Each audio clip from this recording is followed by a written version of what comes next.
Maka coba terapi seminggu atau sebulan. Dan dalam seminggu ini, lakukan ketaatan yang Allah Subhanahu wa Ta'ala perintahkan. Yang sudah kita tahu. Tapi betul-betul berkualitas. Misal, azan sholat. Dan harus kita tanamkan dalam sholat itu, yang butuh terhadap sholat adalah saya. Bukan Allah. Allah nggak butuh dengan sholat kita. Andai saja Allah memberikan kita saudaraku seiman 500 tahun umur. Dan kita gunakan semua untuk sholat. Tidak ada manfaatnya buat Allah. Allah menciptakan kita dan amal-amal itu untuk memberikan kembali amal itu kepada kita. Itu dijelaskan dalam hadis Bukhari. Kenapa banyak orang kalau sholat, dia hanya seperti lakukan gerakan-gerakan saja. Karena dia berpikir Allah butuh dengan amal itu.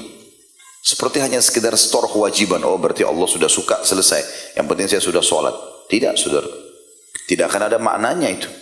Amal-amal yang akan menemani kita di kuburan nanti, yang akan menjadi pendamping sebagaimana dalam hadis disebutkan, kalau seseorang mayit meninggal dan dia orang mukmin, maka di seluruh tubuhnya dikelilingi oleh amal solehnya. Di kakinya ada sholat, di kepalanya ada puasa, di bagian arah bagian depannya ada zakat dan seterusnya. Dan setiap ada malaikat azab datang, semuanya ibadah ini mengatakan tidak ada tempat untuk kalian di sini. Sampai akhirnya dia pun disuruh beristirahat dengan tenang dan jadi kuburannya taman dari taman surga. Tapi amalan mana yang bisa menjadi seperti ini? Amalan yang betul-betul berisikan keikhlasan dan punya ruh, punya makna.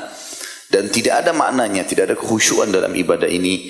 Ya, kecuali kita betul-betul jauh dari kemaksiatan. Sedikit kemaksiatan teman-teman sekalian kata para ulama, sudah cukup nikmat pertama yang Allah angkat adalah hilangnya nikmat ibadah itu. Jadi tidak ada ruhnya. Kita kalau ngaji, ya lewat begitu saja.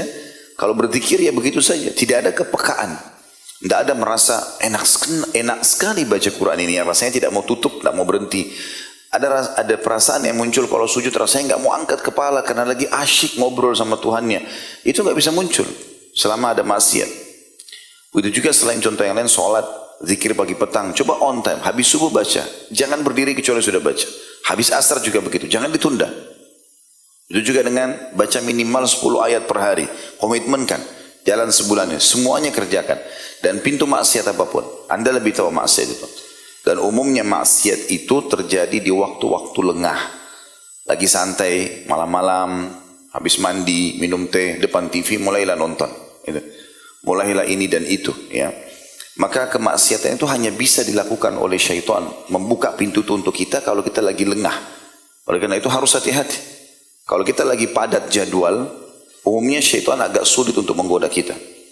Makanya sering saya bahasakan teman-teman sekalian, coba ibadah-ibadah itu dilakukan dan dipaksakan. Karena ibarat kita sama syaitan ini seperti orang yang akan lomba lari. Selama kita masih di garis start, belum memulainya, belum mulai salat malam, belum mulai sedekah, belum mulai hadir majelis ilmu, belum mulai semuanya, tapi sudah tahu, maka kita seperti sedang mau bertanding dengan seorang musuh. Musuh ini punya kekuatan untuk menjatuhkan mental kita. Ya, dia akan mengatakan, kau nggak bisa, kau nggak mampu, kau akan kalah, kau akan begini. Dan kita kalah dengan itu. Belum memulainya sudah kalah, gitu kan? Bagaimana caranya supaya musuh ini tidak bisa mengganggu kita atau bahkan bisa kita kalahkan? Larilah, mulai start, gitu kan? Nah, memulai start ini dengan mulai melakukan ibadah-ibadah ini, membaca keutamaan-keutamanya, dan itu harus dengan ketulusan hati. Ada orang, nggak ada orang, tetap saya kerjakan. Maka membuat rival kita, lawan kita dari syaitan, dia tidak bisa menggoda kecuali dia punya kekuatan yang sama dengan kita. Kecepatan, misalnya kita lari 10 km per jam misalnya, anggaplah lambat, lari kecil. Maka syaitan juga kalau mau menggoda kita, dia nggak mungkin tinggal di garis start, dia harus lari seperti kita. Itu pun kalau dalam kondisi orang sedang lari, rival itu nggak bisa. Kadang-kadang apa yang dia lemparkan dari kata-kata untuk menjatuhkan mental kita, itu bisa sampai bisa enggak. Karena kita sedang lari. Apalagi kalau kita kecepatan tinggi, dia harus seperti kecepatan kita atau lebih cepat lagi untuk mengalahkan. Nanti di saat kita sudah tersibukkan dengan ibadah itu dan kita tutup pintu-pintu kemaksiatan, akan ada kenikmatan yang luar biasa.